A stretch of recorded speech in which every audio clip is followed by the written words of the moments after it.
Also have our different vernaculars that we speak. We have 16 different dialects we speak. Depending on the different parts of the country you're from is what you will speak. Just like you know straight when someone's from down south, right? You hear that southern accent, you know they're from down south. It's the same thing back there. Now, Liberia was the first independent African nation. Liberia was never colonized by any country. Straight out of slavery, Liberia was established. And things were very, very well. As a matter of fact, I grew up in Liberia. I went to elementary school, high school, and our school system was similar to yours because of what the slaves had. Our flag is similar to your flag. How many of you did research before coming into this class today? Jeez. So you didn't even research Liberia? Anyway, our flag is almost identical to yours with the blue field, white star, and red, white stripes. Our flag indicates the signers of our declaration. The 11 signers, we have 11 stripes.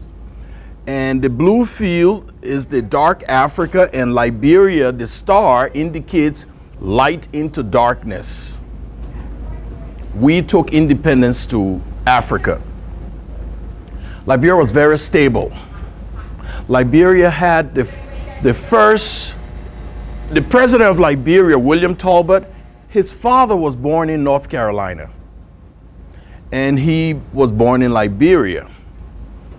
But in 1989,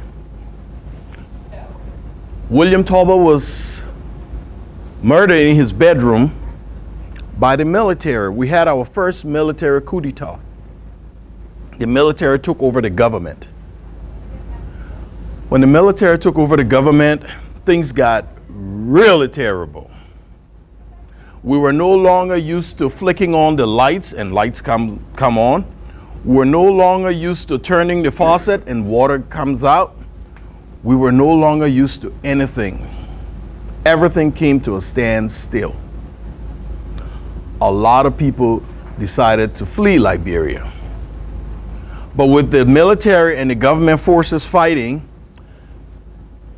with the military and the rebel forces fighting, the rebels didn't have uniforms, so the government didn't know who was rebel or who was not.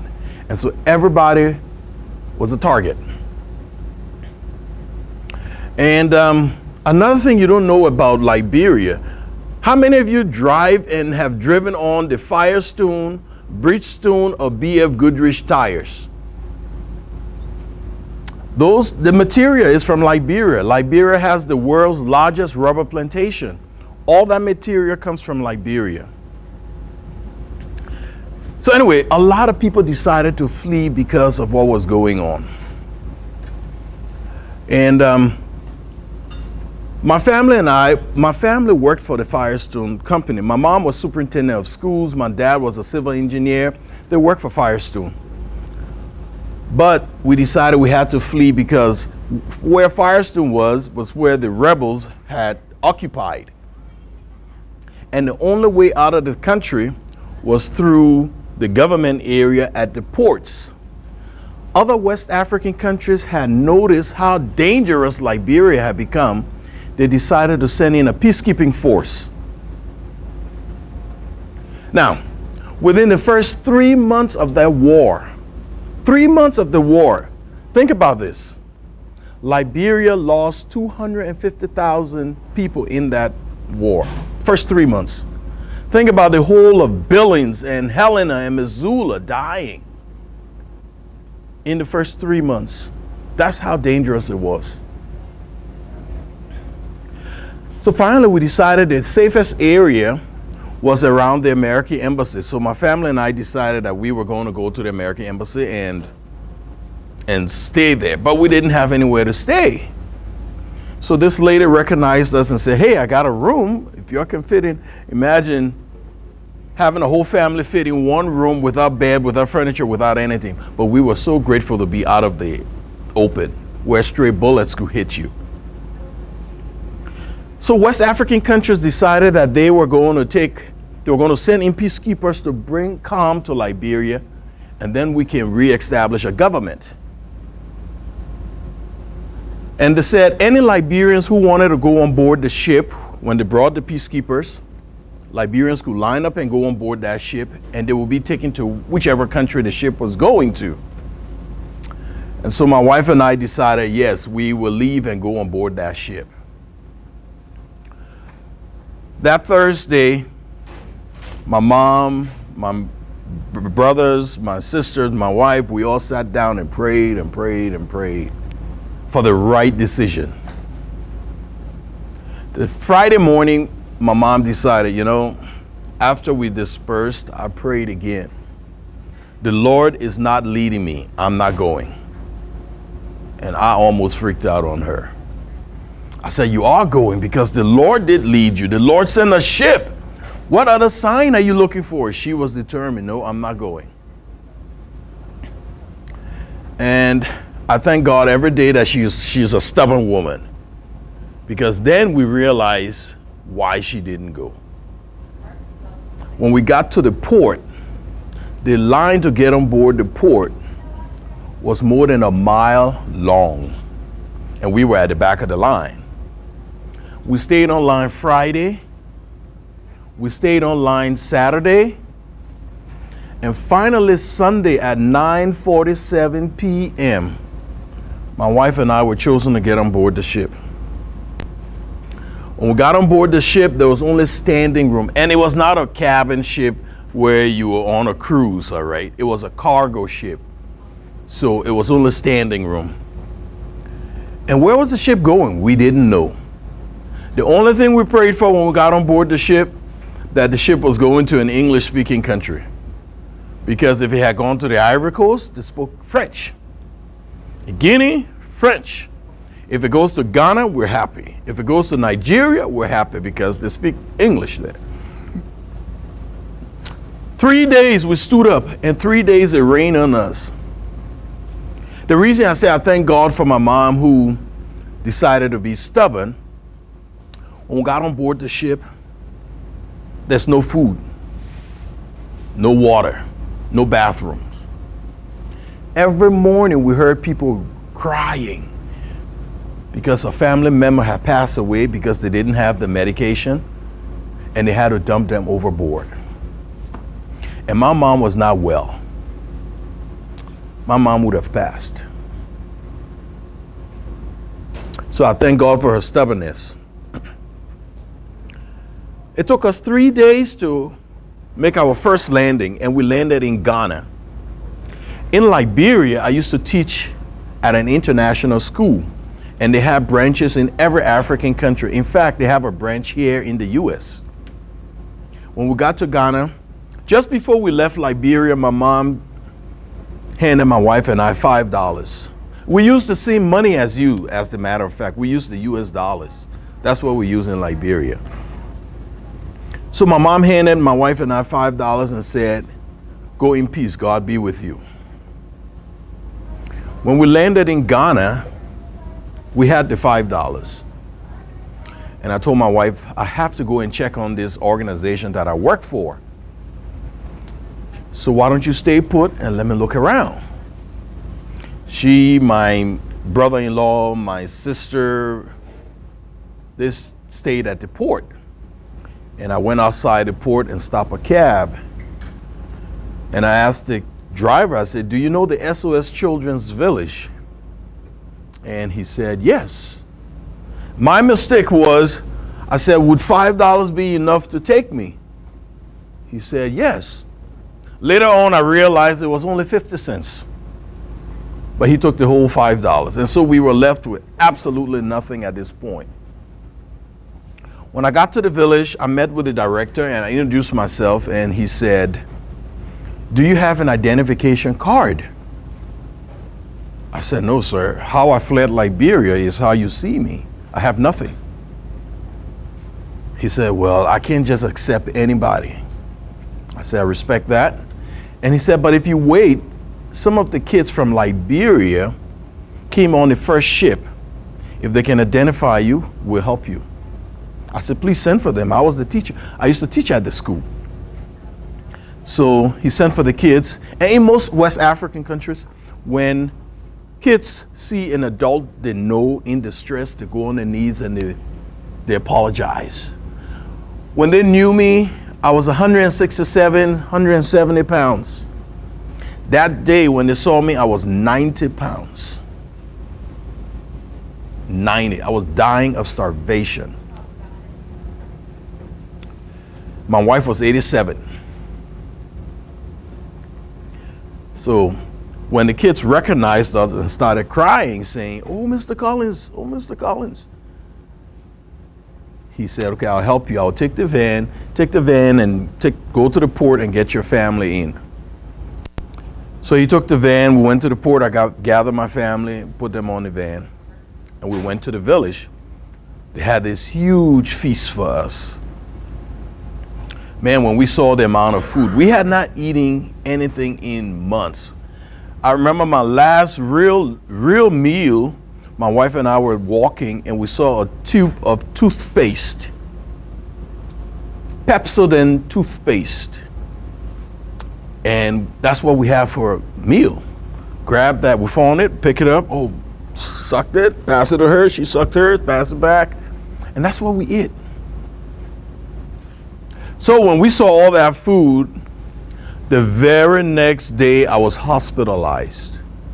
I ate so much, I thought it was my eating, but later on we realized I was dehydrated, I had malaria, I had all the different illnesses you can think about. So I was hospitalized for 7 days, and after that I came. Because I was a teacher, I started helping out in the school. My wife was a medical student. She started helping out in the clinic. And then one day my wife came to me and said, "You know, I think we should go to America." I said, "And how do you expect to do that?" She said, "Well, you know, I have family in America." I said, and she said, "To be exact, I have family in Montana." I burst out laughing. I said, "Montana is not in America." You know, little did I know.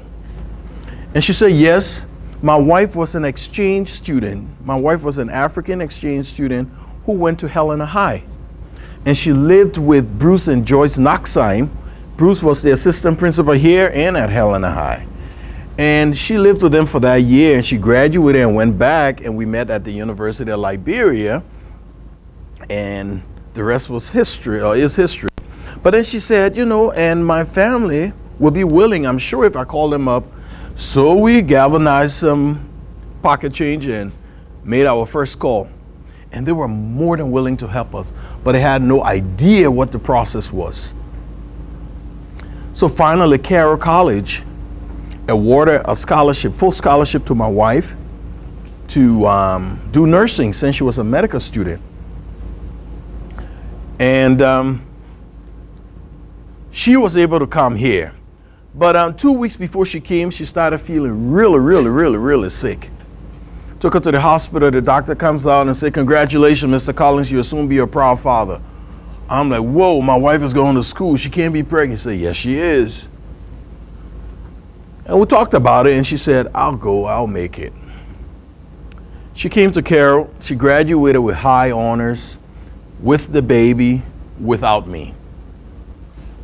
In the meantime, I realized that in order to come to America as a refugee, you had to register with the United Nations High Commission for Refugees. So I had to move to the camp. I registered. After registering, you have to go through a series of examinations, interviews, and everything. That process, going through the UNHCR process, took me 2 years and 7 months. My daughter was born, I didn't even know what she looked like. Finally, they called me up and said, you know, you are now eligible. We have one last task, and if it's okay, we'll put you on the list to go to America. And they called Montana to speak to the baby because they wanted to make sure that this baby was alive and well in the home. And my wife didn't know. She thought it was a schoolmate playing a practical joke. And they said, "Could the baby make a sound?" And of course, you know, whenever you want the babies to do something, they do the opposite. And she's doing all this thing for Jaymie to, our daughter name is Jaymie, to make a sound, and she's frowning. She wouldn't make a sound. So my wife got fed up and just pinched her a bit, and she started crying. And then the immigration told them, okay, we're Department of Justice. At the time it was Department of Justice, now it's Homeland Security. When we are identifying ourselves, your husband will be joining you soon. And you think it was easy? No. They asked for all the letters my wife had written. And they asked for all the letters I had written my wife. And of course, I had to tell my wife to send the letters to the embassy. And she said, and for me, I was very critical because I was angry that we were being kept apart. I said a lot of crazy stuff in my letters. And of course, I said a lot of intimate stuff too. They read all of those. And then, but I knew my wife's letter was almost the complete opposite of mine. So when they asked for my wife's letter, I immediately pulled them out and handed it to them. And they read it. And then I finally put on the list. And then I called my wife. I said, hey, I'm coming to America. She said, when? I said, I don't know, but I'm coming. I've been approved. She said, great, great. So I had a sister in New Jersey. Before I got approved, I asked her, can you go and visit my family? Let them know that, I'm still thinking about them. So my sister flew to Montana, and she flew in November. Holy crap. She flew in November, and she called me back and said, you don't want to go to Montana. I said, why? She said, I was there for 3 days. I didn't see any black people. I saw snow all 3 days. You don't want to go to Montana. And I'm like, so right after she hung up, I called my wife. I said, hey, tell me about Montana. So, oh, it's a beautiful place. You will love it. I'm adjusting well. I said, what's the weather like? She said, oh, you will love it. By the time, she said, it's getting warm. It's 29 degrees. So in Liberia, the average temperature is 80 degrees. And I've never seen 29 in my life. The coldest it's gotten when we wear sweaters and jackets is 60 degrees. At 60 degrees, you guys go half naked here because it's so hot. There, we wear sweaters and jackets. And when she said it was getting warm at 29 degrees, think about it. Warm at 29. So I said, hey. What do you mean warm? Water freezes at 32. That's how I try to rationalize things because I couldn't understand anything colder than ice. I said, but water freezes at 32. How can you say it's getting warm at 29? You must not understand the temperature. Let me speak to your host mom, Joyce. So Joyce came on the phone. Hi, Wilmot. I know you'll be coming here soon. I said, yes, Joyce, I'll be there shortly. What's the weather like? Oh, it's pretty warm today, Wilmot. It's 29 degrees. And I'm like, Joyce, what is it when it's cold? She said, oh, sometimes 30 below, 20 below. I said, below what? Because I didn't know what she was talking about. She said, below zero. Okay. I'm totally confused. Totally confused. So Maddie gets back on the phone. I said, has Jaymie, our daughter, seen a black person? She said, oh, yes, there's a black boy in my school. I said, did you just say a black boy? She said, yes. I said, are you saying one? She said, yes. Now, you have no idea how confused I was. It's pretty warm at 29. It gets cold at 30 below. There is a black boy in the whole college. Where am I going?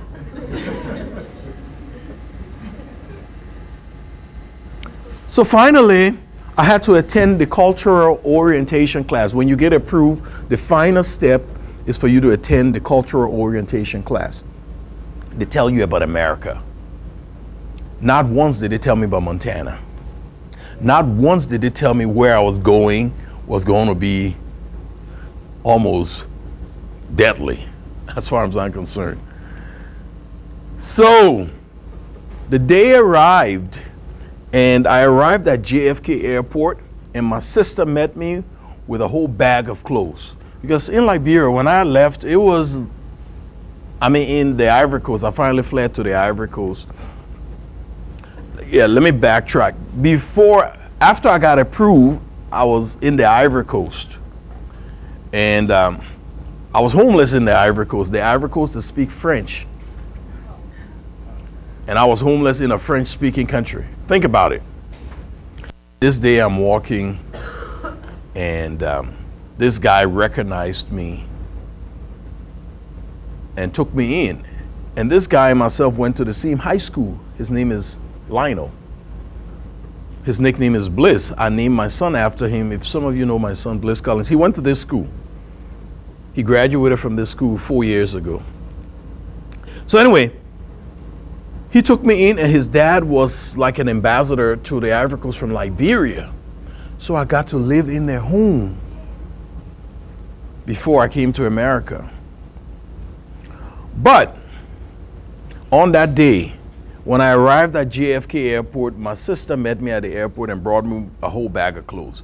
There was this big, huge winter jacket, 2 sets of long johns, turtleneck, a vest, and all she said was, "You're going to Montana, you put every piece on." Okay, she's been there. I hadn't. The next morning, I'm dressing to get to the airport, 2 sets of long johns on me, turtleneck, vest.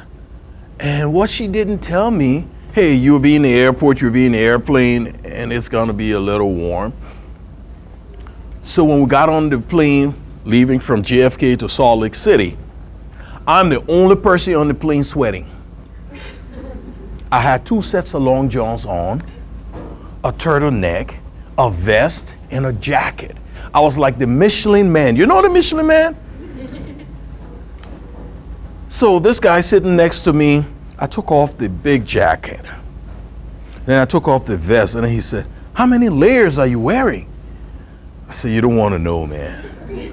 So I put him up.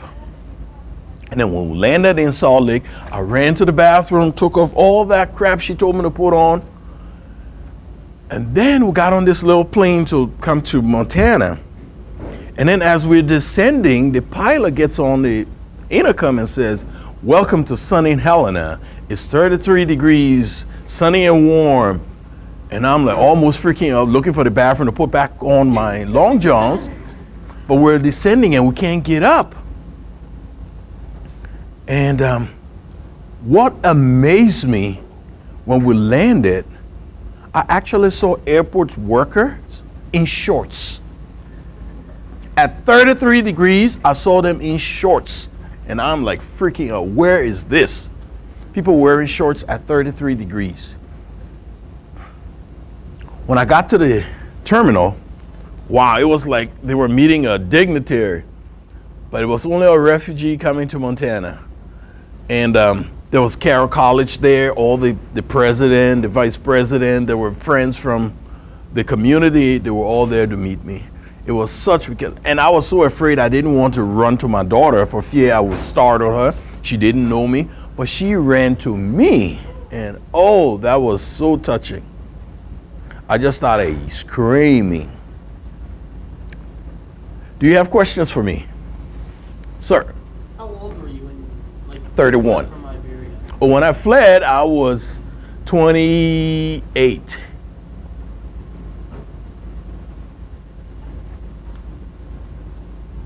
You guys know everything already? No questions? Yes. How was the schools in Liberia different? The school system was not very different from here. I think we had a different school year. We went to school March to December. All right? And in Liberia, we have only 2 seasons. All right, we have the rainy season and the dry season. It rained a lot and it was hot a lot. And we're looking at 98% humidity, so to speak. All right, but the school system was almost the same because when I went to a boarding school where all my teachers were Catholic brothers from England, America, Ireland. And when I went to the University of Liberia, I had all Fulbright scholars teaching at the University of Liberia. So it was not different, but the school year was different. Yes? What's that? Oh, yes. A lot of things I miss from Liberia. I miss the food. And so in order to have Liberian food here in Montana, we have to order it. I have to call my sister and say, can you please, and be nice to her. And she'll mail some of that, you know, because you can't find it here. The closest thing we can find to any Liberian food here is Spanish. But you do have some of it here. You know the leaves, you know the sweet potatoes? The leaves of the sweet potatoes. Oh my God, if you ever had some, bring it, I'll fix it for you, you will love it. It's different.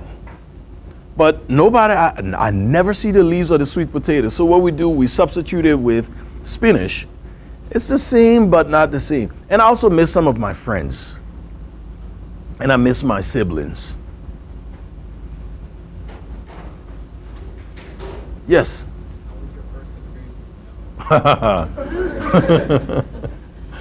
It was terrible, man. It was terrible. My first experience with snow.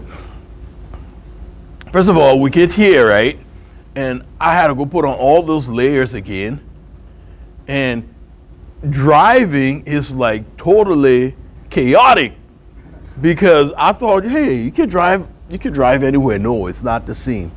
Driving in the winter here is totally different from driving anywhere else. As a matter of fact, you know, I'm still not used to it because I still have on several layers. You know, my first experience with snow, it was not with snow, it was with ice. When I landed in JFK, it was pretty cold and they had ice around there. And when I stepped on it, I almost knocked my hind down. I almost fell. But when I came to Montana, when I finally arrived here, it was February. 3 weeks after I arrived, I got my first job with Intermountain Children's Home. And I didn't know, and this is my first experience. This is how crazy I thought. When it snowed, I stayed home. And then I got a call from my supervisor, said, where are you? I said, oh, I'm home. He said, what do you mean you're home? You should be at work. I said, it's snowing. He said, don't you know we work when it snows? I said, no, I didn't know. So I had to really reluctantly start working in the snow. That is, put on clothes and go to work. And I was only like 5 blocks away from Intermountain, but I really didn't go. I missed a lot of days because it was snowing. But I've learned that there's no snow day in Helena, Montana. Any other questions? Yes? How was your first experience in the heat here? Heat? Where is it? I'm still looking for it. No, it's all right. I like it. But it's not really, really hot, really. It's not. I prefer the heat to the cold. That's just me. Yeah. Oh, I thought you had your hand up. So don't we have any more questions? We still have 15 minutes. I hurriedly ended my discussion because I thought you had questions. Okay, let me ask you a question. What's the color of a zebra? And if you say black and white, tell me why you think it's black and white. If it's white and black, tell me why you say it's white and black.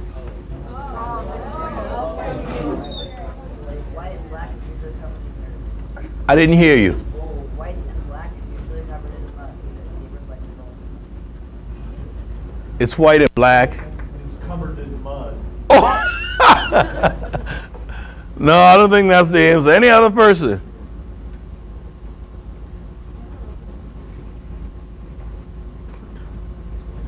They're black and white because they don't think gray.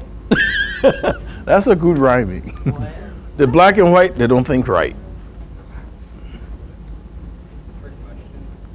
What's that? Trick question. No, it's not. Both ways that you go. What? Since its belly is white, does not mean it's black on top of white. Who told you the belly was white? Have you really seen a white belly zebra? No, look at the nose of the zebra. It's one color. That's the color. Now that's your research project. Go look at the nose, the mouth area. It's only one color. Yes. Yeah, lots of times. Okay, guys. Get some serious questions here. Stump me. I want you to stump me. What was your favorite animal? My favorite? Well, we had dogs, and I had a pet alligator that had, you know, because I went to a boarding school, we were allowed to take our pets with us because we all lived in cottages. And yes, and then when I took him, he was like that. But then at the end of the year, when I had to go home for vacation, I had to leave him there because he was too big to get on the train, and they wouldn't allow me on the train, so I couldn't take it. So yeah, we had lots of dogs. I didn't name him. He wouldn't listen to me anyway.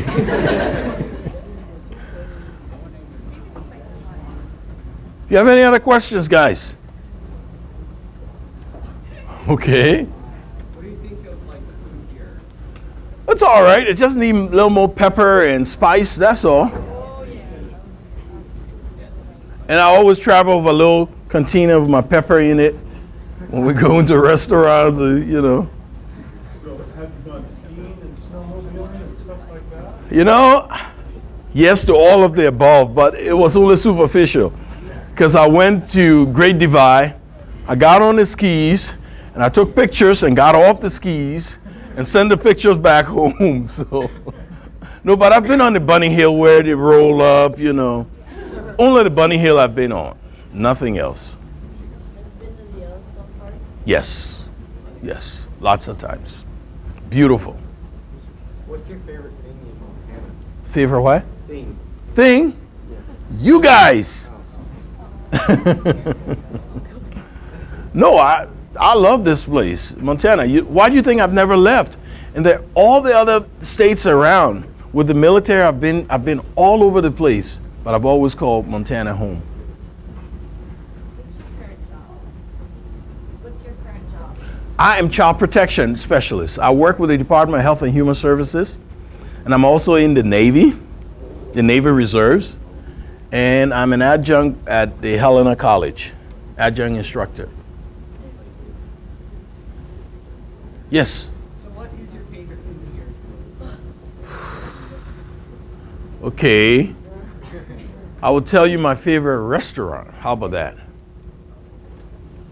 On Broadway.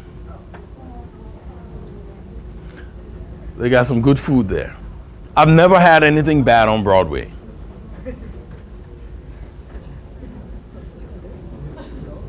Any other questions? Yes, ma'am. Have you ever had the chance to go back to Liberia? Yes. Okay, yeah, this is a good one. Because we decided we're taking our kids back to meet our family members. And I asked my daughter, this was about 5-6 years ago. I asked my daughter, what is the one thing you want to do? Because this trip is on your mom and I. We want to make it memorable. What is it you want to do? She said, I just want to stay on the beach. You guys don't bother me. I said, great. That's easy. I turned to my son, Bliss. I said, hey, what is the one thing you want to do? He said, I want to meet the president. I said, oh, geez. So, but I had a friend who worked for the government. And so I called him up. I said, hey, is it possible to meet the president when we come to visit? He said, oh, no. I can't help you. But I know where you can go and who will help you. I said, who? He said, your uncle. I said, who? He said, your uncle, the only uncle you know. I said, no way, not that guy. He said, oh, yes. I said, why would he be able to help me? He said, the president does not travel without him. I said, are you for real? He said, yes. So I called him up. I said, hey, Uncle Willard, we're coming. He said, yeah, you're coming next Thursday, right? I said, yeah. I said, the kids have a project. They want to meet the president. She said, okay, let's meet the president on Saturday. I said, you didn't even book an appointment. You just agreed? So it's true. He said, what's true? I said, you are within the inner workings of the president. He said, oh, don't listen to people. So that day, that Saturday, we arrived, and Saturday we went to the airport because they were traveling.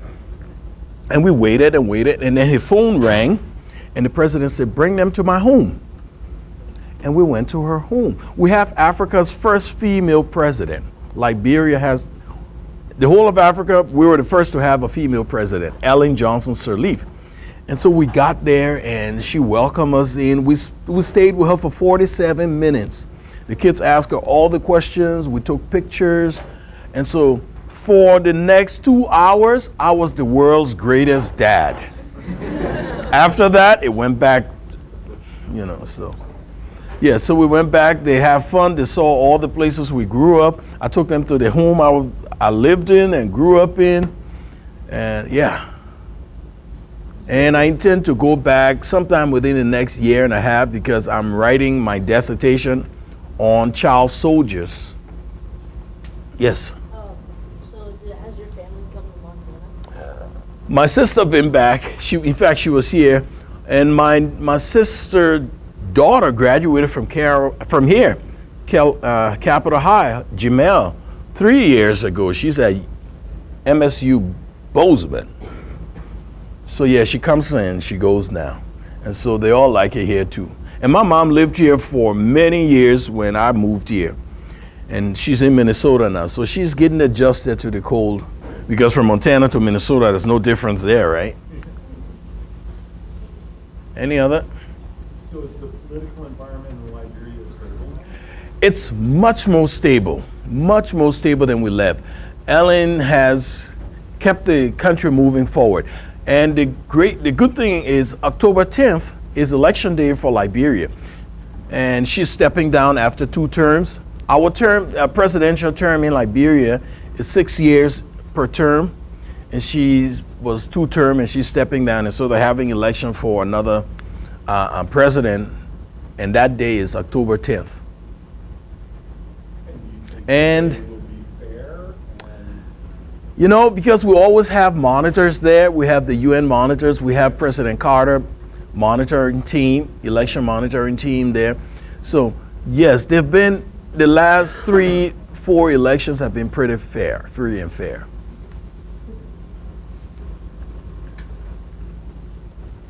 Yes. When you were talking about the rebels and the government, when you said you lived in the rebel-controlled area, was that the military or No. was the military the government? The military was the government. Okay. The rebels were people that came and wanted to take over the government. Okay. So the military killed the president, so they were the government, and then the rebels. The rebels, yeah. They were trying to get it back to what it was. Right. Okay. Thank you. You're welcome. One last question. Da-na-na-na. Yes. Why did the military take over the government? You know, that is the deepest question. Okay, I'll tell you this way. That's the only question I didn't want you to ask. Because Roman has it, the military didn't really take over the government. Liberia had established diplomatic relations with USSR, which threatened the U.S. interests in Liberia. 6 months after establishing diplomatic relations, it was announced the rebels took over. The military had killed the president. But Mrs. Stolbert, who was the first lady, who was in the room with her husband, said and wrote a book called The White Hand. She said the military didn't kill her husband. The person that murdered her husband was of Caucasian descent. And we don't have any Caucasians in our military, with the exception of U.S. military advisors. So,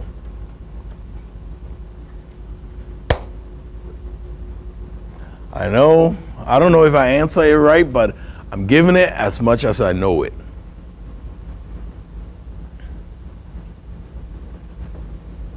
Any other questions?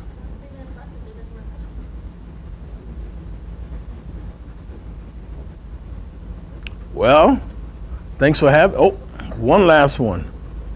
If you could have stayed in Liberia, would you? Say that again. If you could have stayed in Liberia, would you have? Yes. As a matter of fact, we had opportunities to leave Liberia before the crisis hit where we lived. But I was at the University of Liberia. I was teaching. I wanted to see the end of it, and that was my mistake, because the end was we got saying radio announcement from the U.S. Embassy saying the war will come and last for 2 weeks. So a lot of people saved food and water for 2 weeks, but then the war lasted 14 years. 14 years. So think about it. How many people died of starvation? If it was not as bad, yes, I would have stayed. But it got unbearable. Thanks for having me, guys. I appreciate being here.